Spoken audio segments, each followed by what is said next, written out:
Good evening and welcome to our webinar tonight at Crossroads Career Network. Thank you for joining us. My name is Tom Jacobson. Our webinar format is similar each time. So if you're new, I'll explain many of the services that we offer freely through Minnesota Crossroads. And if you've attended before, thank you for bearing with me. I sure do appreciate it. On a volunteer basis, I lead the Crossroads group out of Woodbury Lutheran Church in Woodbury. If you didn't know, we have 3 Twin Cities Crossroads locations. However, over the past year, our seminars have been online and under the One Crossroads structure. And we're a faith-based organization. So tonight you're going to hear from us from a lot of different angles, and some of it may be faith-based. So I'm looking forward to our speakers tonight, and I hope you leave tonight and ready to conquer your job search, and you have a positive outlook, and everything goes well. First, I'll give you an overview of what's available through Crossroads, but first, I want to share this with you. In Romans 15, verse 13, may the God of hope fill you with all the joy and peace as you trust in him, so that you may overflow with the hope and the power of the Holy Spirit. There are so many areas in the world today where that would be great.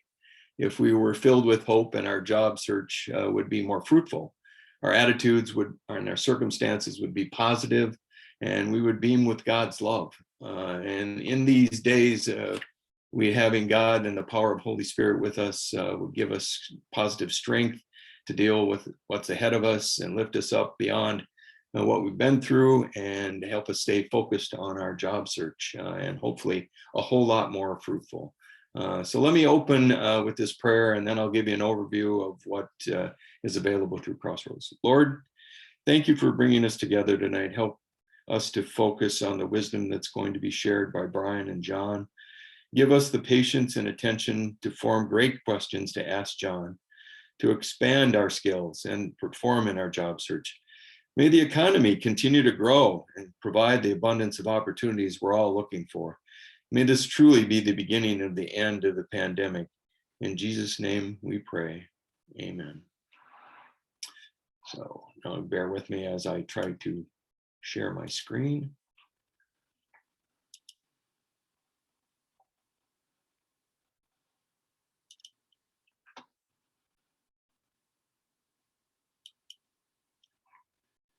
Okay, so welcome to Crossroads.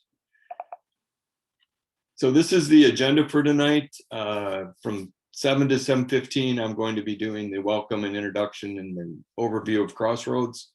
From 7:15 to 7:25, Brian Bach is going to be doing insights on your career and your faith. From 7:25 to 8:25, awareness and authenticity and adaptability by Jon Halleen. And then I'll come on and wrap up about 8:25 and leave you with a few things for next time. So that's our agenda for tonight. Twin Cities has 3 Crossroads groups as I alluded to earlier. One in the original out of Eden Prairie at Grace Church.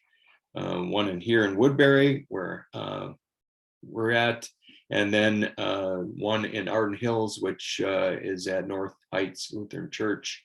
The one in North Heights Lutheran Church may be new to people who are acquainted with our sites, but definitely will be back, hopefully, as soon as September, all things going well, into in-person meetings again at all these locations. So those will be important in the future.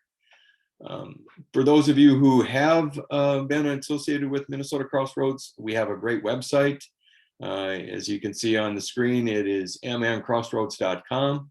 Go visit it. We have many things on the board on that website, including job boards and other things, a lot of tools, job search tools, some assessments, all the types of things that you'd associated with job search. And I'm going to go through a few of them here and explain a little bit more about what's available through Crossroads. So one of the big things that we offer through Crossroads is networking with grace, and this is a group that's been meeting regularly for weeks or for years, once a week, and it meets every Thursday morning. And there's two gentlemen that run it right now, the two Wes's, Wes Tang and Wes Roper. For some reason, when I get to the second Wes, I always forget his name, but he's just as important.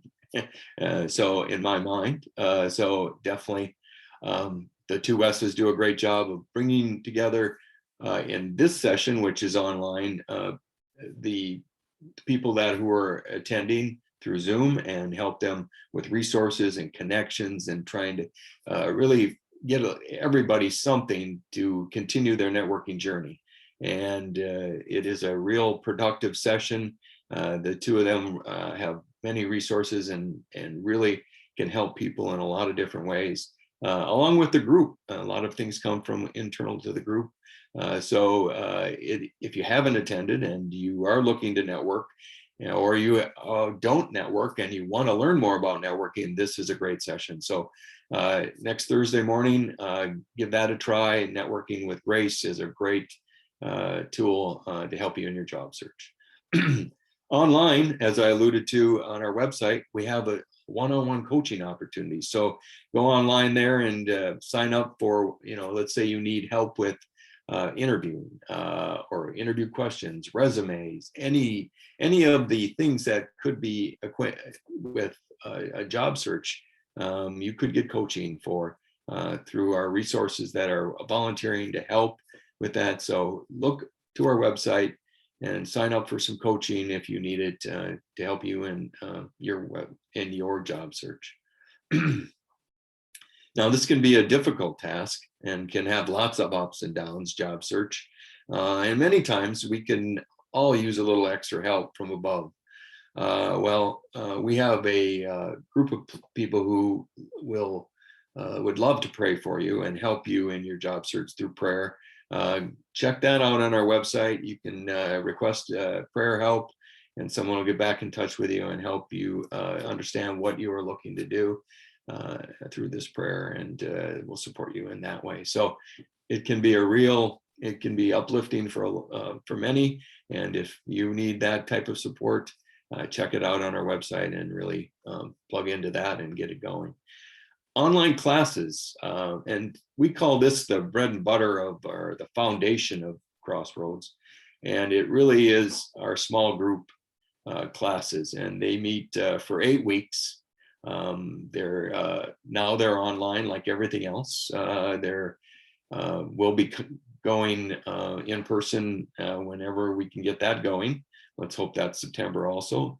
But they are full of very important sessions on things like assessing your attitude. Many times we come into job search in a way where we're bringing in baggage and we don't realize it. And a lot of the things that we work on in the class really are focused on doing what's necessary to really see what we need to do to be successful in that job search. So doing an attitude and assessments and looking at where we are from a skills base and what we need to improve on, what we need to accentuate in our resumes and in our interviews. All those types of things are available in one of the sessions within the class. So there's a session on attitude, there's a session on networking, how to do networking, who to target, how to look for targets, how to search the web, how to bring in LinkedIn, all sorts of classes points on how to network within one of the classes. And then targeting companies can be a big problem for a lot of people, or at least they haven't thought that it was a problem. And when they see what other people are doing, they may want to expand how they target companies. So there's a lot of things that we work on in the classes around how do we get the type of company that you're looking for, and where do we find it, and how do we search, and the types of things in there that can be very useful in a job search. How do we build the correct resume? What does a resume look like? Many times we start from scratch. A lot of people believe that they don't have the proper resume, and they may have a very functional resume. Maybe it needs a few tweaks here and there. So we go through in the class how, what a resume should look like, what are the important points, how do we refine it, how do we, add to it, add value to it, what are the things that are necessary. So resumes are a big part of it. Interviewing is a big part of what job search is all about, and it's changing all the time. That's got to be much different in an online version than it is in in-person. So interviewing is worked on when negotiating and selecting companies. All these things are part of the classes. They meet weekly. It's about an hour and a half meeting. And one of the things that can be a part of it is accountability. We have people get together and hold each other accountable and encourage each other and the moral support. So it truly is the meat and potatoes of our Crossroads efforts. So we have new classes beginning monthly, and you can check those out on the website. It tells you where they're, or what times, and who's going to be doing the instructing and all that. So check that out and sign up on the website if you're interested in our classes. If you haven't been to one and you're in job search, I highly recommend them. So another tool we have available is our LinkedIn group, and our LinkedIn group, MN Crossroads Career Network. Just go to the search bar on LinkedIn, type that in, and this page will come up. And you'll see Harry's picture here, and he's the owner of the group. You'll request access to and someone will let you join our group, and it's chock full of information on there about upcoming events, upcoming meetings, special postings. But most of all, there's about 2,000 people on there who have gone through job search, know what job search is all about, and have landed and are looking to help others with their job search. So check out our LinkedIn group. You'll find it to be useful in a lot of different ways. And hopefully it is the one tool that can help you find and target companies and get some insights on how to navigate that company. All those types of things are available through LinkedIn and our LinkedIn group. So check that out.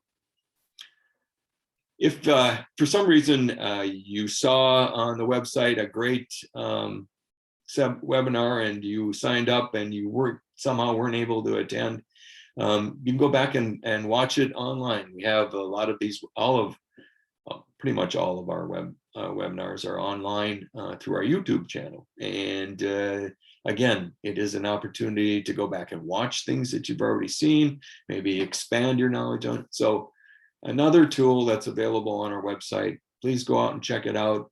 If tonight something during the presentation you didn't quite capture or you need to get more notes on, you can go back and watch it again and really capture that then. And I really think you'll find that there's more out there than you could believe. So making Crossroads work takes a lot of volunteers, and here's just a sample of some of those volunteers. Front and center, there's the two Wes's are on there.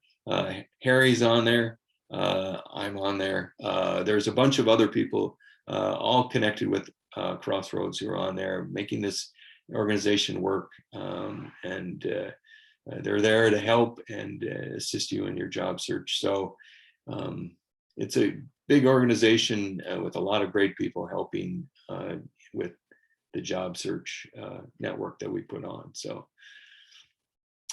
and if for some reason you're looking for a church home and you want to do some online streaming to see what they're like, all of the websites listed there, woodburylutheran.org, North Heights Church, and Grace.Church have schedules for online streaming at each of these churches. So give that a try if you're looking for a church home, or you just want to check something out that's different than what you're doing now, and you don't belong to one of these.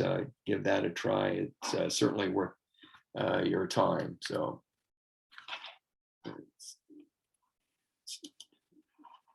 there we go.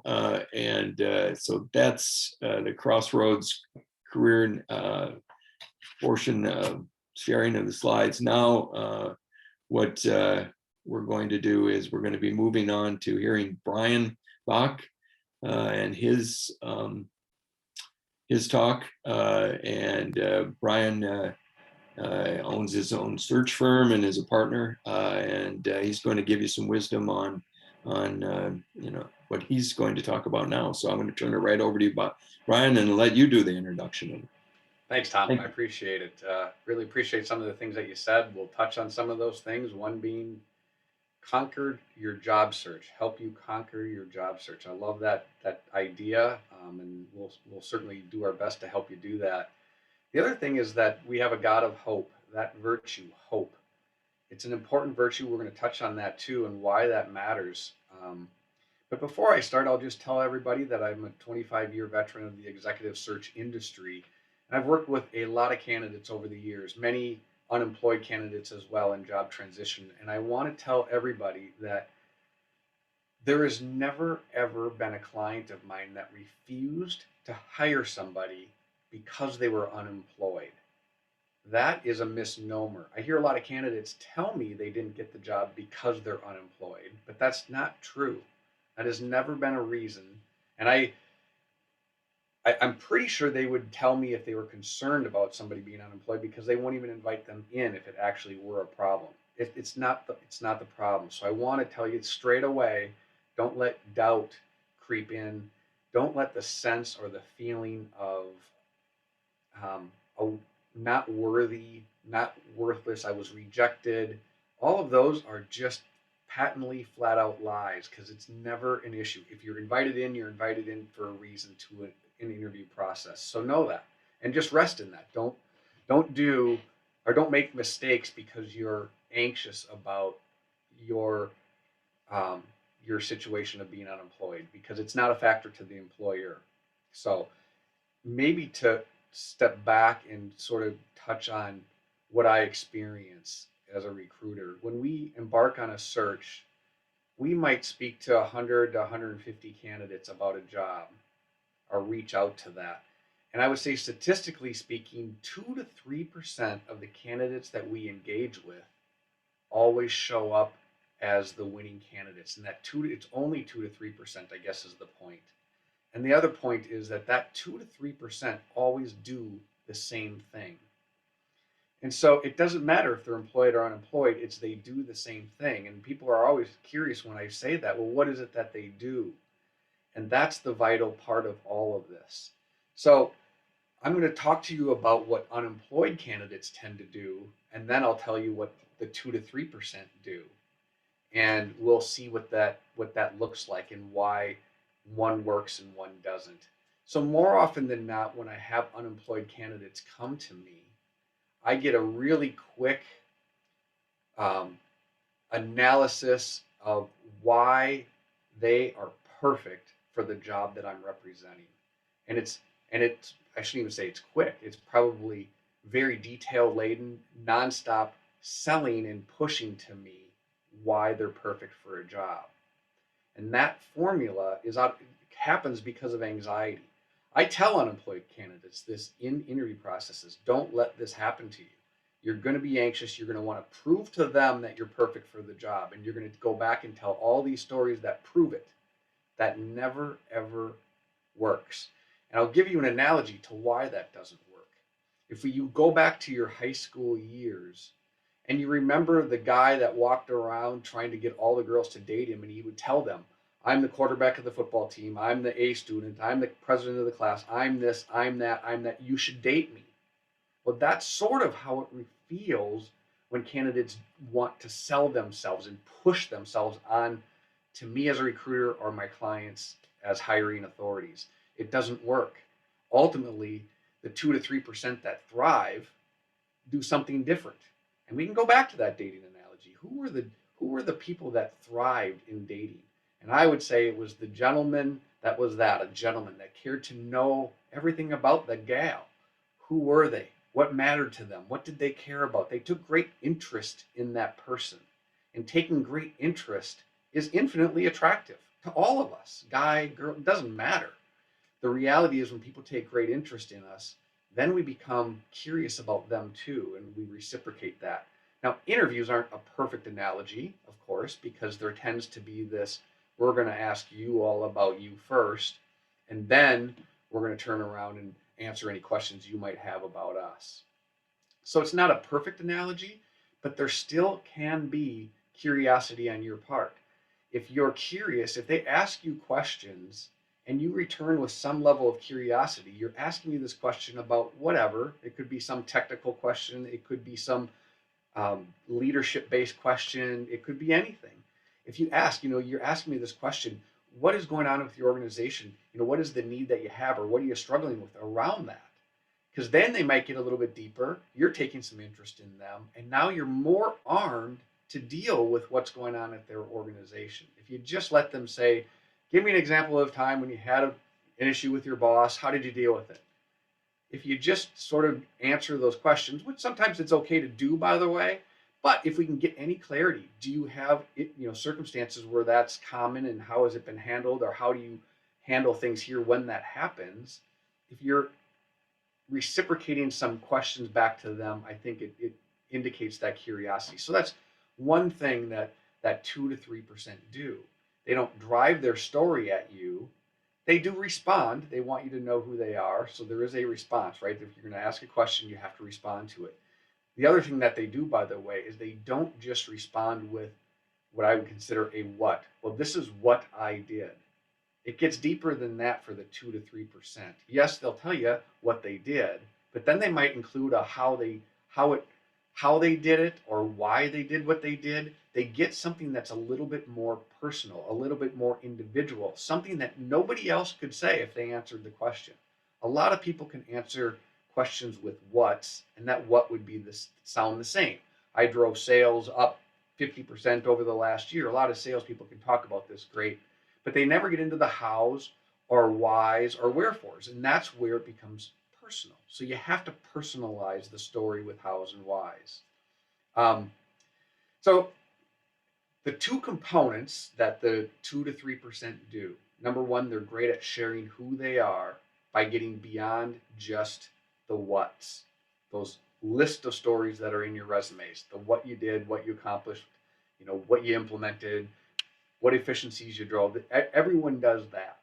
They get into their hows and whys. So they tell stories in unique ways that sort of flush out who they are, their individual self. Nobody gets hired that is not known. The person that's most known is the one that's most attractive to clients. So those candidates are great at getting into their individual stories. You can't just tell me you played a role on a TV show. You have to tell me what your role was, how you played the character, why you played it the way you played it. It has to be about you. And that's the way to bring out the individual you. And by the way, when you do that, there's something that happens to a human being.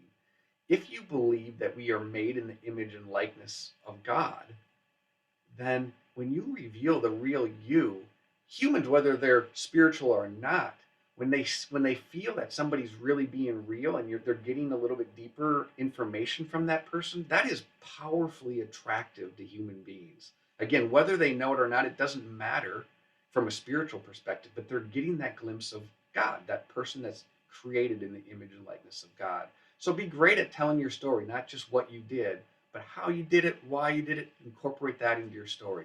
And then the other side of this, that's 50% of the interview, is letting them know who you are in that way, the hows and whys. And conversely, the 2 to 3% do a great job of getting to know the organization. I feel like I get undressed by people around what our clients are all about. And when they do that, and they do it professionally, and they want to know about our clients, the depth. It's not just what do they say they do, what are their strengths, what are their assets, their liability. It's more than just what those things are. It's why did they choose to do this, or why do they do that, or how did they accomplish this, or why is this a barrier to them? They get to know not just the what's of the company, which is, frankly, most of the time, all the company is going to share with you is the what's. So I want you to be great at those two things, revealing who you are through the hows and whys you do things. That's very individual. And then getting to know them, their hows and whys, because that's infinitely attractive. That's that high school boy that seemed to get every girl to go on a date with him because he cared about them. He cared to know who they were, cared to know these companies, cared to be the person that can propose that you can solve their problems because you actually know what their problems are at a deeper level than any other candidate. That's 2 to 3% of the candidates out there. So bring that into your interview process, and you're going to elevate how you navigate this process. So I'll leave it at that for now. I know my time's up, and we want to be respectful of everyone's time. So I'll turn it back over to Tom, and we'll keep this thing moving for everyone. Well, thank you, Brian. That was very good. I mean, I really gained a lot of perspective there, and I appreciate you doing that tonight. Thank you. So, oops, host has stopped my video. I'm back. So, anyways, back to thank you, Brian, and I appreciate what you've done. Now it's my pleasure to introduce Jon Halleen and his topic, awareness, authenticity, and adaptability. Jon spent time as a therapist, transitioned into business and sales management. In the last 15 years, he's been with entrepreneur partnerships focused on organizational culture, sales training, personal coaching. He's worked in many ways to facilitate and teaching and training and consulting. So he's highly capable of doing tonight's talk on this, and I think we're going to gain a lot of perspective. If you read in the chat session, we want this to be highly interactive as much as possible. So put your questions in the chat box. We have Harry's in the back round, and he'll interrupt and hit Jon with a question here and there, or in one group, however it works in the flow of Jon's presentation. So, as many questions as you have, put them in the chat, and we'll try to address them all. And with that, Jon, I'm going to turn it over to you. Thank you. I trust people can hear me. I am not used to talking with people that I cannot see. I have spent my life in facilitation, one-on-one, in groups, in large groups, and I have a sandwich career where I started out as a therapist. Then I went into business for several decades. And like many of you, I'm in transition myself. I have gone back to being a sole practitioner. I don't have partners at the moment, but I'm looking for some. I'm looking for the potential to work with people in alignment and creating some intellectual property. So what I'm saying to you all tonight, I'm really saying to myself in terms of investigating possibilities. So let me, first of all, attempt to bring up my, there we go. All right. So I'm going to imagine that you are all paying rapt attention, that you're totally engaged in this content, and that you can't get enough of it. That's how I'm going to proceed. So this topic, awareness, authenticity, adaptability, is a combination of information and content that I've been putting together really for decades. And it draws on my educational background, which is in counseling psychology, and I'll explain a little bit more about how that fits into framing this in ways that I think other people can not only understand, but appreciate. Now, we live in a strange time. The Germans have a word, 𝘾𝙬𝙧𝙚, which literally means spirit of the times. And Alvin Toffler wrote a book back in the 70s called Future Shock. And the main thesis of this book is that there will come a time when the rate of change becomes more than people can cope. And I think we're in a little bit of that now with Future Shock. And as I was orienting this content around this notion of how to have more effective conversations, we realized that we are subject to a wide range of human emotions at this point. And human skills are more important now than ever. And so as I was thinking about how to communicate to you, I want to convey that, first of all, I'm in a process of self-improvement myself. I'm in an advanced age. I'm looking at the twilight of time for myself. And I'm interested in going out on a high note in the sense of being a better person, where I've done the self-examination.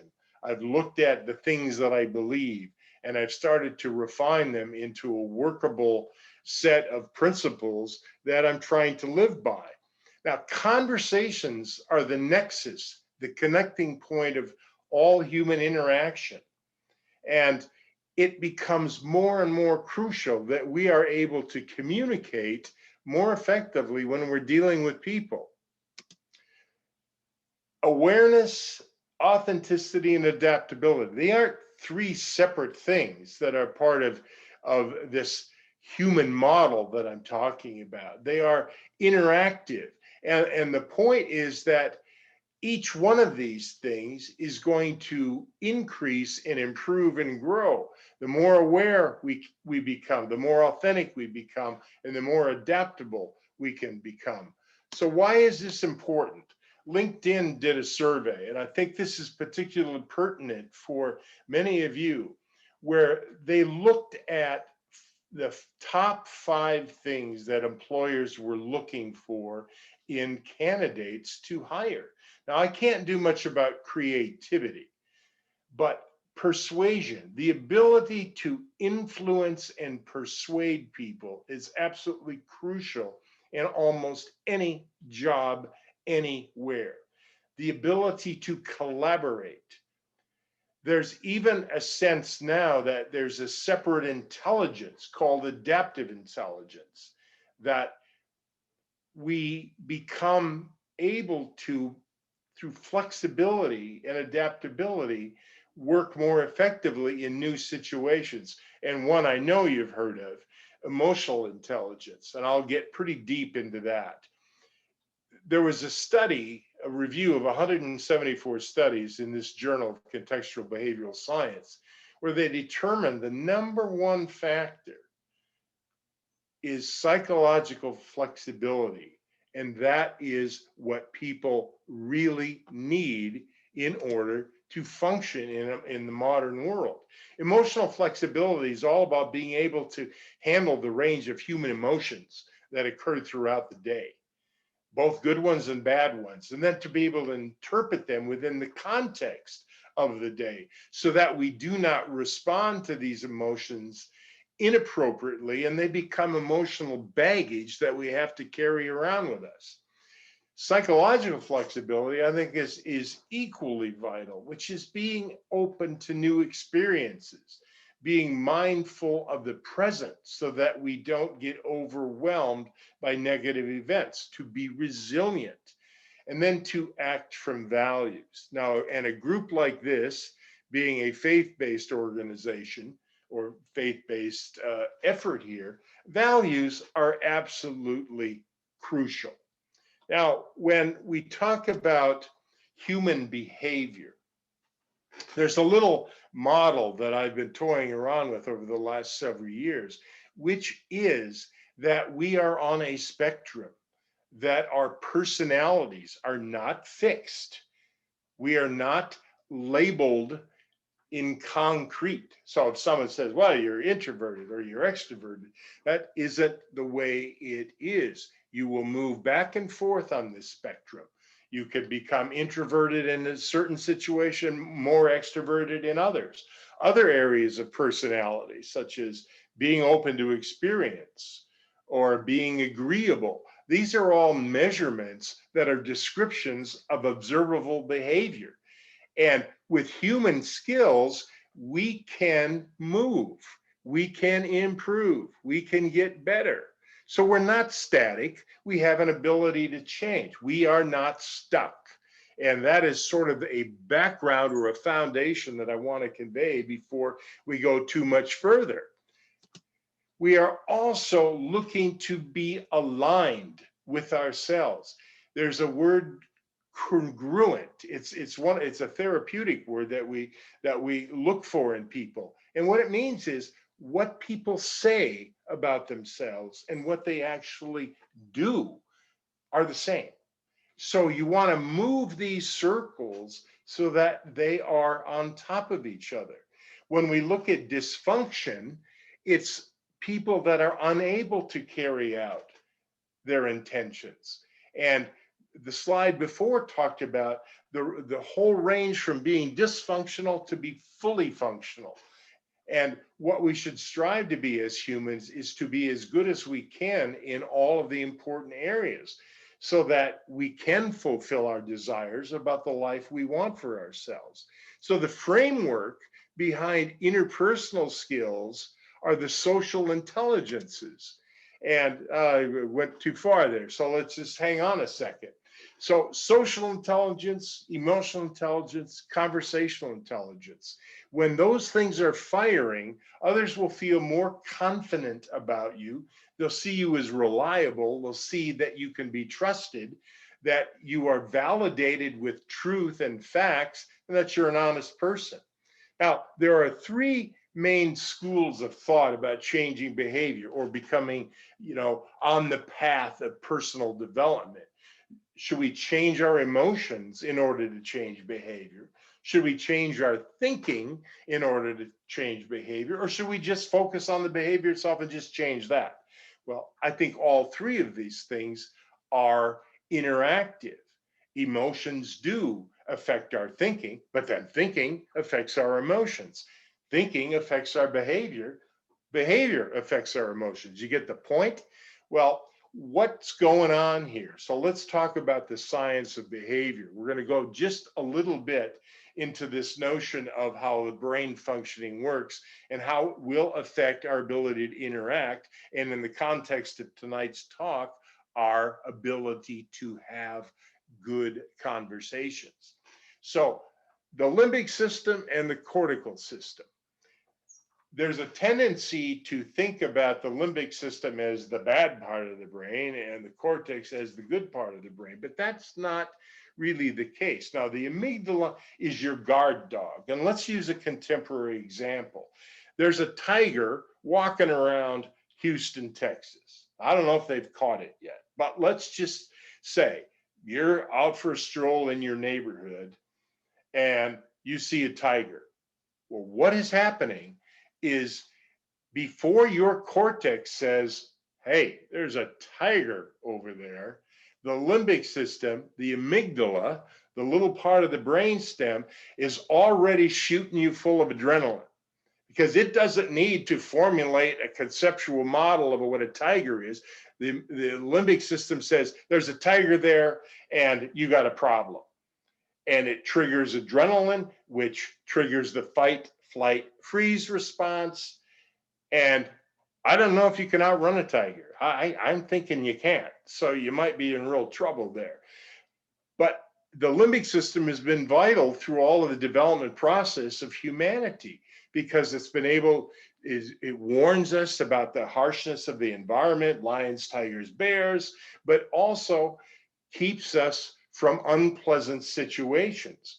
It helps to guard us from things that provide a great deal of emotional and psychological stress. Now, the problem, there's a downside to that. It also keeps us from stretching ourselves to meet the challenges because the amygdala is saying, oh, danger, danger here. You got to stay away from that because it remembers that similar things like that you've been through before and you didn't like it.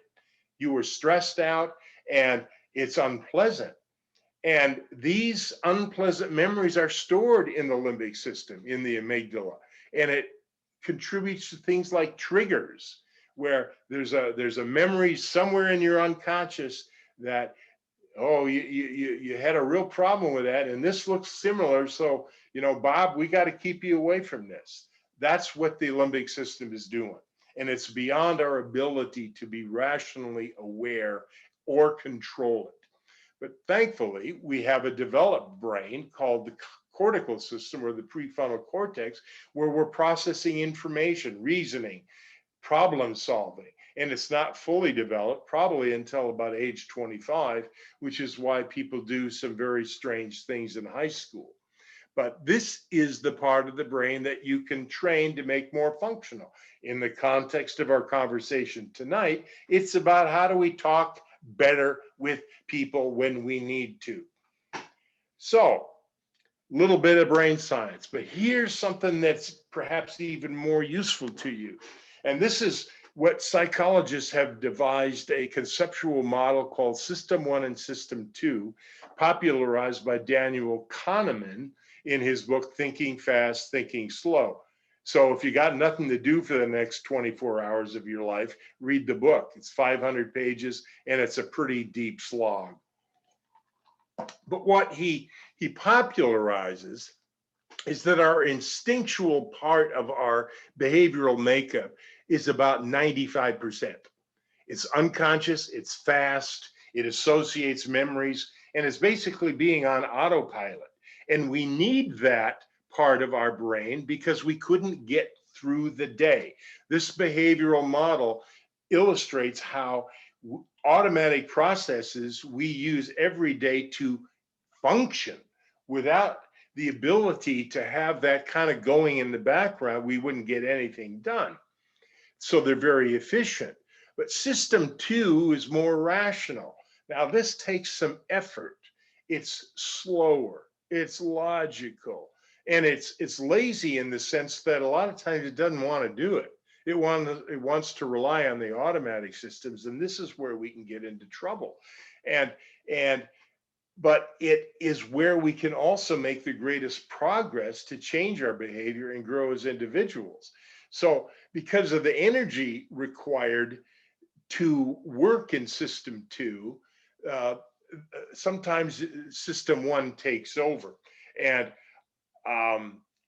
I've built a little bit of a different model, and it's a work in progress. I want to talk about it, since we probably won't remember System 1, System 2 stuff. You can be less aware or more aware in how you think about your own behavior. And in the automatic systems, the less aware stuff, you've got neurological things going on. You've got brain chemistry firing away. Neurotransmitters are activated and really influence behavior. But you also have your mental systems. And there's where your experience, your intuition, your rules of thumb, things like certainty and overconfidence come into play, your biases. And I'm going to talk more about that. In terms of how they influence our thinking and behavior, we are served by our automatic systems because it can make things efficient. It can help us spot, when you see a person that maybe looks a little sketchy because it reminds you of something, and say, maybe you should avoid talking to that person. Maybe you should, move away. Or you might hear something that someone says that triggers a memory of saying, man, I don't think I can trust this person. That person's talking about something that went bad for me. And also it allows you to avoid certain kind of environmental situations, like if you're in a bad part of town, hate to put it that way, but your brain says, you got to be mindful here. You got to be really careful. And if there's any engineers in this crowd out there that I can't see, heuristics or rules of thumb. These are experience frameworks why we're able to process a lot of information. So we're able to draw on things we already know to help us decide if we want to continue in that situation. So like if you're out networking and there's a lot of stuff going on back and forth, it helps you decide, well, who should I be spending any time with here? Who's a person that might be likely to help me move towards the thing that I want. And so these things can help us solve problems. Now, also in these automatic systems are some of the psychological defenses that we have. If you've ever heard of Sigmund Freud, he did a lot of work in anxiety and stress. And he says when we're stressed out about a lot of stuff, it tends to make us defensive. We can start to rationalize, we can deny that there's a problem, or we can start blaming others. And these associations that we have are what can hinder us when we're out there trying to make new connections or to influence and persuade someone. So being aware of these triggers, which is an unconscious reaction to a memory you might have had, if you can deal with it in the adaptive sense, then you can start to create a verbal statement, or a statement of how you want to proceed with a person. So when you're looking at adaptive capabilities, I'd like you to think about examining values, mindsets, belief systems, and socialization, the things that you experienced when you were being brought up. So these things like cognitive biases escape our way. And what I'm talking about here is when you only look for information that confirms what you already believe, or you have motivated reasoning. You might think you know everything, so maybe I'll skip that next networking meeting, or I'll skip that little workshop that somebody's putting on about how to find a job, or how to increase maybe the kind of people that should be in your LinkedIn network. And it really says, we can be overconfident, and it might be the one that trips us up for the most time. So what we have to do is we have to slow down. And I'm going to say this over and over for the next bunch of minutes here. We have to create new experiences. We have to examine the frameworks that house our values and our beliefs, so that if there's something we need to learn, you're going to be able to find it.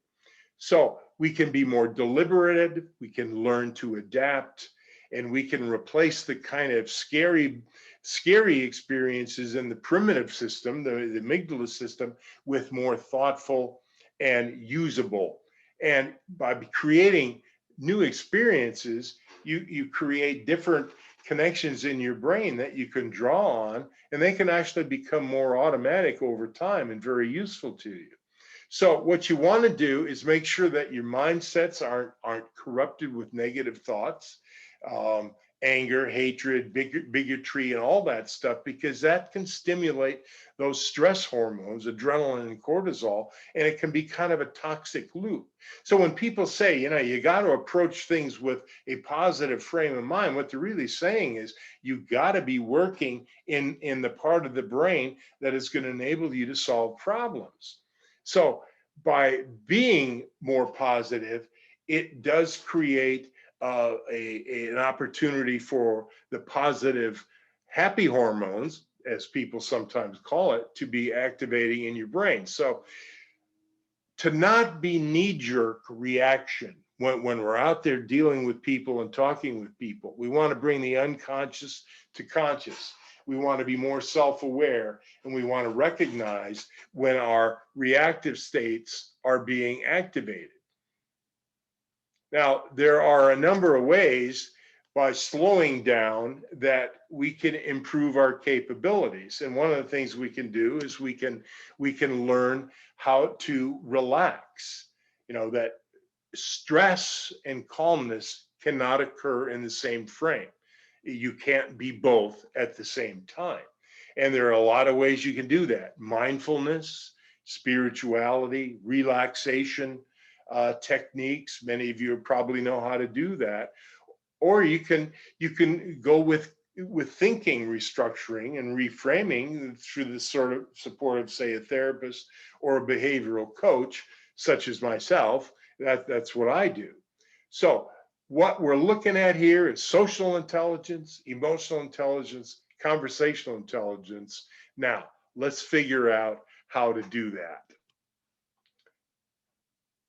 I'm going to stop sharing and shift into awareness, which I call the clarifying self.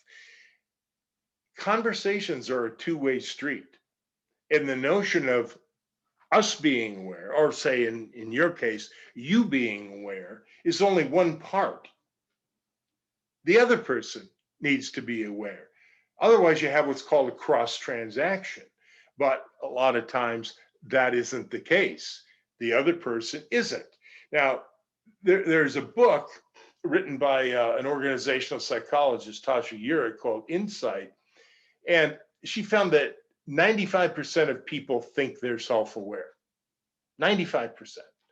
What she found out in measuring all of this, only 10 to 15% of people are actually aware. Why? Because we have blind spots. We're on autopilot, like I talked about earlier. There's the feel-good effect where, we want to feel positive about ourselves because it makes us more happy. And then this is really an important one. She calls it the cult of self, the idea that we've become more self-absorbed. And if we think about what social media has done to people, that is, I believe it is actually the case. There's also this thing called the Dunning-Kruger effect, developed by a couple of psychologists, oddly, Dunning and Kruger, named it after themselves. And it's the above average effect, where people tend to rate themselves on almost any variable as being much better at it than they are. It's kind of like when you ask a golfer, how far do you hit a golf ball? Well, about 300 yards. No, you don't. You hit it maybe 220 or 230. You once hit a golf ball 300 yards because it was a wind behind you and a squirrel picked it up and ran it 40 yards down the fairway and then dropped it. So you think you hit it 300 yards. Well, this is our internal self-awareness, as she talks about, sometimes isn't so good, where we don't see what our values are, our passions, our thoughts and feelings. So we want to check with other people in an external self. How do you see me? External self-awareness. Find out how they see you. So this is all about feedback, studying your own behavior. Like Socrates says, the unexamined life isn't worth living. So ask other people, how do you see me? And then be open and not defensive about it. Because you want to ask yourself, how come, or what are these beliefs I have? Not only about myself, but maybe about the world. We learned in the opening segment that, this belief that no one's going to hire anybody that is currently not working apparently is an unfounded belief. Good to know, right? What are my biases? What are the kind of people I only think I can work for? Well, maybe you can work for other kind of people if you open up your perspective. And then so that you're not defensive about how you're approaching any kind of situation. And also to make sure you're not unnecessarily conforming to the expectations or the behaviors of other people. Kind of like keeping up with the Joneses. Don't buy a car just because your neighbor bought a new car. So clarify your personal stories, things that you not only you tell yourself, but you tell other people.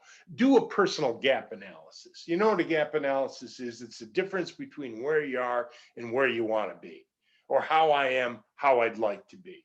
And there are a number of things you can do on a gap analysis. You can take an assessment or a survey.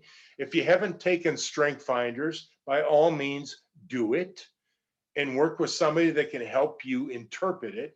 If you haven't taken Emotional Intelligence 2.0, it might even be 2.1 right now, do it and work with somebody who can help you through it. Be in an accountability or a reference group, or go see a therapist or a coach, because you want to boost up this social intelligence or this awareness of other people, because these are where your conversational skills and your listening skills are going to be, so that you can understand the appropriate social roles. Ask about the job. What kind of culture they got? How are people here? How do they act? How do they live? What do they value? I made the mistake of not doing that when I got recruited into a company about 15 years ago, and it was the worst decision I ever made. It was a disaster. Even though I was supposedly really good at it, I hated it. So being authentic and knowing yourself is really important, and to make sure that self-awareness is in sync with how you actually behave. Now let's talk about authenticity. One of my favorite topics about being the genuine article if you ever seen that inverted triangle that people yammer about it in a lot of these kind of presentations where they talk about self-actualization, you know, that old pyramid with Abraham Maslow. I mean, it's good stuff, but frankly, it's talked about almost too much. But that little top of the pyramid that talk about self-actualization, that's about becoming everything you can be, about actualizing your potential. Well, so how do we get there? Now, zeroing in on definitions of authenticity, I'm going to turn to Travis Bradbury, who works at Talent Smart, which are the people that offer the emotional intelligence survey. And he says genuine people don't try to make people like them. They don't pass judgment. They're generous. They treat everyone with respect. They're trustworthy. They're not driven by ego, and they're not hypocrites. Okay, you can ask yourself, how do I stack up against that? How do I find the real me? So take your authentic self from your higher value compass. I think things like goodness and kindness. This is a religious group. I'm going to get religious for just a second. A verse that I'm installing in my life is Micah 6:8. What does the Lord require of you but to do justice, to love kindness, and to walk humbly with your God? I like that. I'm working on that. That's going to take the rest of my life. And the growth mindset that says, you know, I want to be the best I can be. I want to be resilient. I don't want to be waylaid by every problem that comes. And I want to actually be able to track my progress about getting better. Now, here's where it comes all together about being adaptable. I'm installing in my company this notion of adaptive capabilities. And what I mean by that, these are core interpersonal skills that can improve your relationships. You can apply these capabilities really in any human interaction, family, friends, business, if you're a leader, if you're on a team. And here's a fun one. If you're in sales, if you're trying to sell something, being adaptable is absolutely crucial because it requires you to have a growth mindset, to focus on these purposeful, not reactive behaviors, to build the human skills, to have empathy. Oh, we're going to talk about that a lot. And to have good habits. And habits are basically things that are in place because you're getting positive reinforcement by it. That's what a habit is. You're being positively reinforced to do something. Emotional intelligence is talked about so much, and it's in almost every post I ever read about jobs and culture and selling. Is you got to have emotional intelligence. But what is it? There are 5 key points to emotional intelligence. 1, self-awareness. Well, we've already talked about how important that is. Knowing your emotions. Being able to control your emotions. That's a handy thing to have so that you don't fly off the handle at every turn. Acknowledge the emotions of others. Being able to kind of read the room. What's this person like? What are they expressing to me? The social skills are a part of EQ. Being able to influence and persuade people. And then the biggie, empathy. Once again, slow down. Listen more instead of interrupting. Remember Covey's principle about seek first to understand before to be understood. Hold off on giving advice to people. Walk in other people's shoes. Develop emotional control. Take a time out if you find yourself being activated. Evaluate the emotion to say, you know, do I need to do anything about it, or can I let it slide? What are the strategies? What are my options here? How should I respond to this person? And to think ahead, is this going to be a big deal tomorrow? You know, and if not, well, maybe I should not do anything about it now.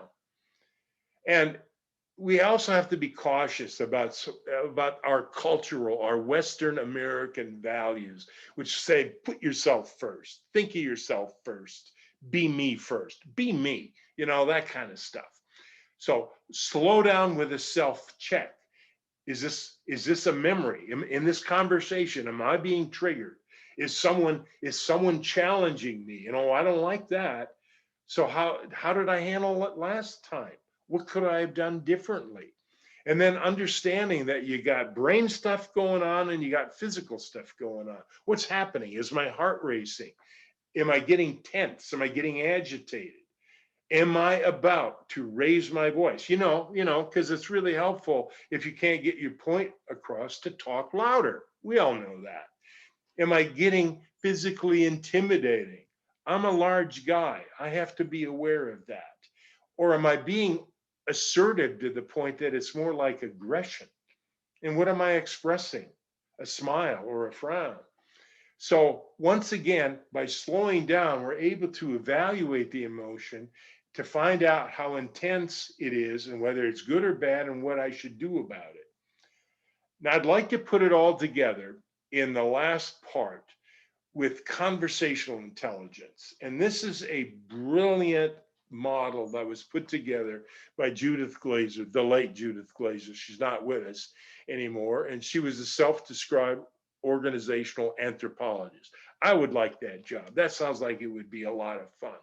But what she talked about primarily is that this requires self-awareness and empathy in order to be conversationally intelligent. So here's one of the key points. And if you're taking notes, write this one down. The meaning is in the listener. Now, you may have all your intent, your statement, I'm going to say this is what I mean, but it is the listener that determines what it means. And that contribute to being either trustworthy or I don't trust you at all. It enables us to express our inner feelings in these conversations, and that can influence reality.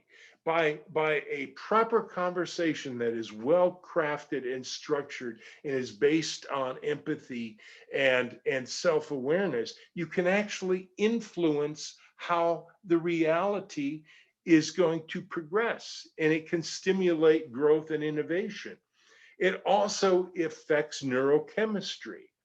And as we've talked about earlier, these emotions can either be negative in terms of adrenaline and stress, or they can be positive to help people relax and feel good, not only about that by themselves, but they feel better about you. So let's look at an example. And this is how it works. If the listener hears from us, me, you, telling, yelling, conflicting information, emotions that are disturbing, the neurological reaction in the old brainstem is cortisol, adrenaline, stress, shutting down the thinking and the reasoning centers, and it's activating either fight, flight, or freeze. It's building anxiety, suspicion, and it triggers defensive reactions. Anybody that's ever been in sales knows that experience right there. You start talking too much, you tell too many things, you get too forceful, the other person says, I'm out of here. I'm out of here. Let's look at a flip side. If the perception of the listener is, oh, this person seems to understand me, that old empathy thing. I hear some truth there. They're curious about me. I'm confident. They're confident. Now, the neurological reaction in the cortex is, oh, dopamine, serotonin, oxytocin, all the things that make us feel good. the happy hormones. This builds trust, constructive thinking, and collaboration. And I'm going to end with her theoretical model on the 3 levels of conversations. Level 1 conversations. You're in Starbucks. I'd like one of those caramel frappuccino thingies. Okay, you want whipped cream with that? Yeah, that sounds good. And could you put some extra caramel sprinklies on there? Oh, okay, sure. What size do you want? Well, I want the big venti grossi large one. Okay, great. That'll be $14.95. That's a level 1 conversation.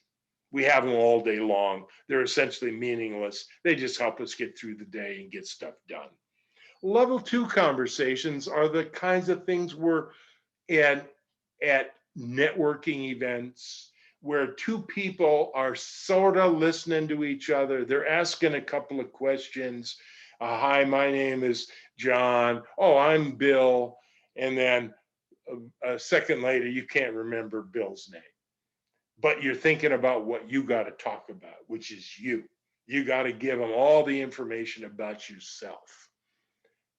They are advocate conversations. We're really trying to get our point across, and we're only listening well enough to get our stuff in play.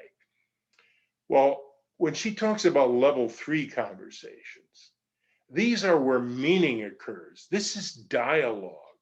This is where discovery happens. So if we're asking open-ended questions of the other person, if we're saying, hey, what's going on with this particular situation that you're in? Oh, so you're looking for information and facts. But then you can ask in a follow-up question, say, well, wow, that sounds like it might be kind of serious or problematic. That's an elaboration question. So you're getting at impact and feelings. And then you can ask a question like, well, okay, so if you could fix that, or if that was no longer a problem, what's that ultimately going to do for you? So you're looking for benefits that the person is. Well, in a sense, you're doing active listening, and you're asking for clarification, and you're reflecting back feelings. You're saying, oh, I understand that, that this is going on. And you're able to reframe the issues for alternate perspectives and alternate kinds of solutions. So what I'm saying here is, if we can learn how to have a more effective conversation by understanding that we're emotional creatures, and that sometimes we're going to fly off the handle, sometimes we're going to get triggered, sometimes we're going to want to run away.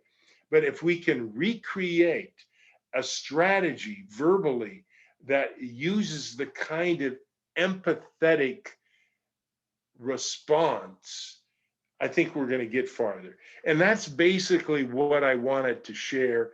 I've actually talked longer than I thought I was going to talk, but I believe we'll probably have time to deal with some questions or comments or reactions. I'm really interested in what people have to say. So, hey, John, this is Harry. I'm glad to help you, encouraging people to type in any questions or comments in the chat. I was very interested in where I can find that squirrel that'll take my ball 100 extra yards down the fairway. Yeah. I could use one of those. Somebody is reacting to your $14.95 Starbucks order. That's that the Keurig machine is a lot more cost effective at that point. But I get that too. But you gave someone else is asking if you could repeat the quote from Judith Glazer, that she wasn't able to get it written down. Oh, well, I don't know that I used a direct quote from Judith Glazer, but what she was really talking about is that we can influence the reality of any conversation by the way we go about it. In other words, it doesn't have to be a situation that deteriorates, but it can be a situation that actually builds by people using the right kind of open questions about reflecting how you heard it. So I don't know what she was looking for, but you can Google conversational intelligence, and you can find any number of 5-page summaries that I would suggest, if you've never read the book, at least find a 5-page summary and try to get some of that stuff installed in your brain as to how you want to go about pursuing a conversation. The Stephen Covey quote that you gave earlier, I've thought of many times. I think that is just so critical, and very few people live by it, to seek Absolutely. to understand before being understood. It's as you were describing, most people, I think, are just prepping in their mind what they're going to say next and not really listening at all. And that's the level 2 conversation that 𝘼𝙬🖐 talks about. Is, it's a little bit like tennis. It's like verbal tennis. It's just 2 people batting words back and forth at each other, and nothing really gets accomplished. Agreed. Looking for any other questions in the chat box? Someone writes, so the idea of meaning is determined by the listener is so great. As someone who has been in sales roles, that line alone is so valuable and helps me to remember to listen before speaking.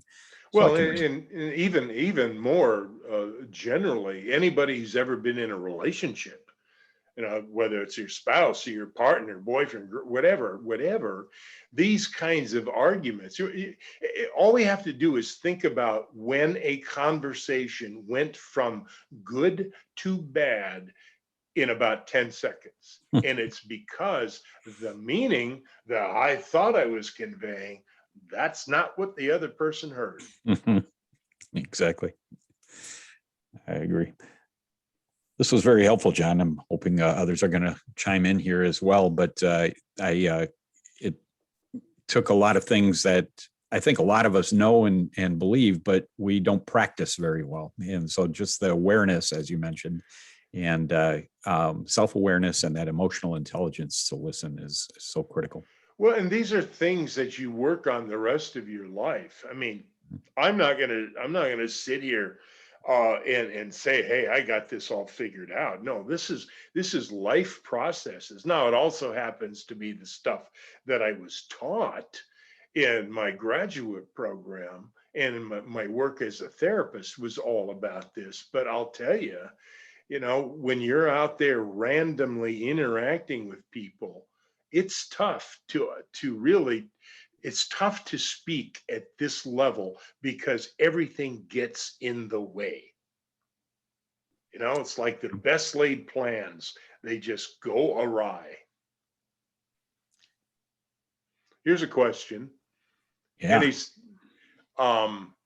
Any suggestion? Well, that's what, if you heard me say this timeout or this slow down, it's not illegal to pause. There's no law out there that says you can't just be silent for a few seconds. To give your organized brain a chance to think of something useful.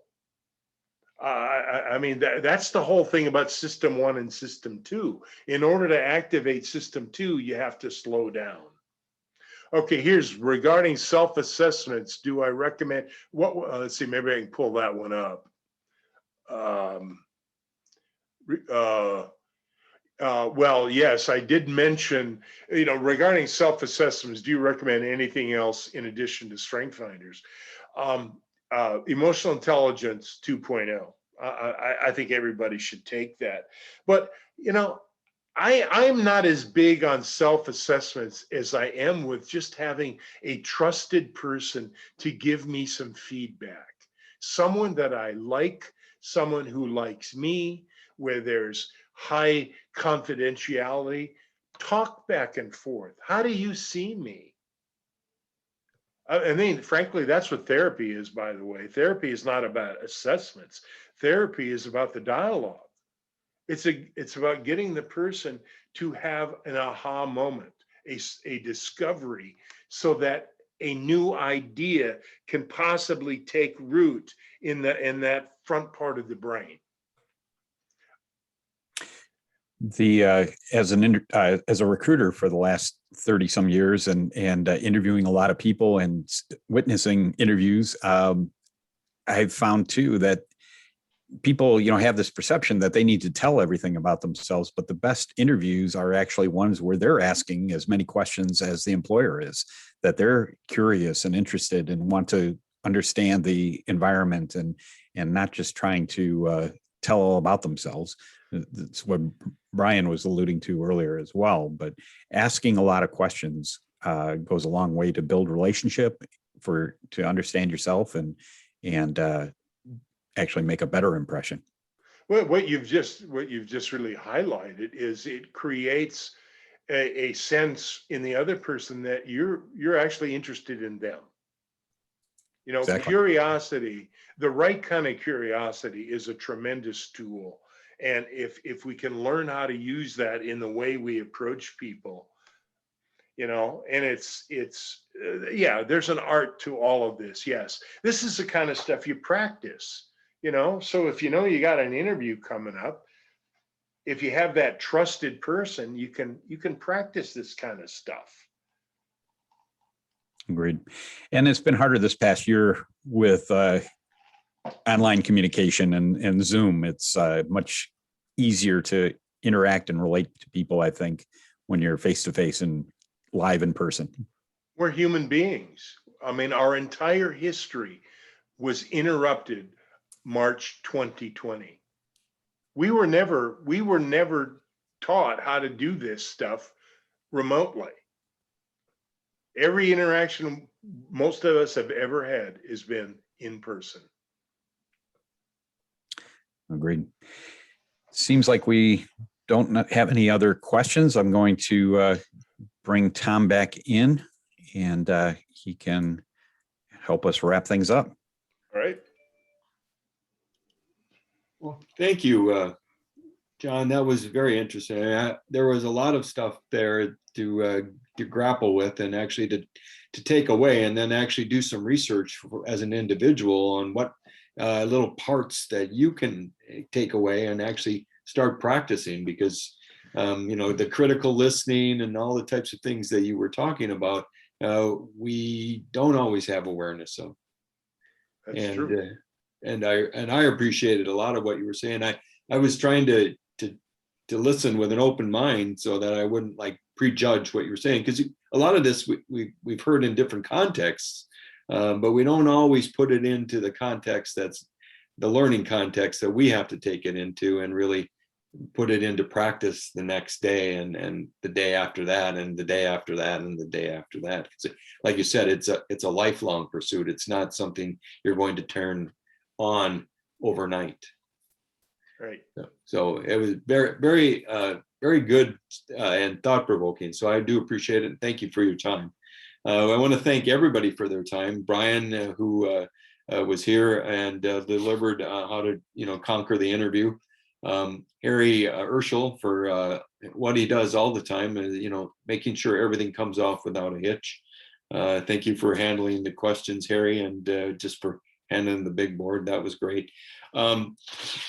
As a wrap up, I want to just let everybody know you're going to receive an email tomorrow with many links to what we talked about. The recording to the seminar is going to be up on the site, the YouTube site that I talked about when I was talking about our resources. Some of the other things that I'd like you to encourage you to do is if a lot of what we talked about that John talked about, we do in our 8-week courses in a lot of ways, not to the extent, but I mean, pairing people up to help interview and really have interviewing practice and things of that nature can be very useful. So if you haven't already had the 8-week course and you have an interest in it, I certainly encourage you to go to the website and sign up for one, because it can make a big difference in how you're perceived and how you tackle the job search. So, and remember, we have that networking meeting coming up next Thursday so you can go onto our website and get signed up and be a part of that, because it is first come, first serve on that. So just get signed up so you can be a part of that networking meeting on Thursdays, Networking with Grace. If you need one-on-one help, certainly sign up for that. through our website. We see, I see a lot of people who are doing that and really getting the help they need. So do sign up. And then obviously, if you need some prayer support, that'd be great. I want to highlight our next webinar, which is going to happen Thursday, May the 20th. And that's 7:30 a.m. To 9 a.m. And join Julie Lusbrock as she presents connecting and communicating with the brain in mind, knowing your triggers and to achieve better outcomes. Hopefully it'll add to what Jon talked about tonight and really expand your abilities to communicate effectively. So join her, check it out on the website, get signed up for that next Thursday morning. I hope this is all worthwhile for you today. I certainly learned a lot. I hope you did too. Best wishes for you and your search. Have a productive next couple of weeks, and we'll be praying that we don't see you again and that you do get that job that you're looking for. But if you don't, you don't. Join us again, let's say as early as next Thursday, and come back in a month and join us in the evening session. Thank you for attending, and good night.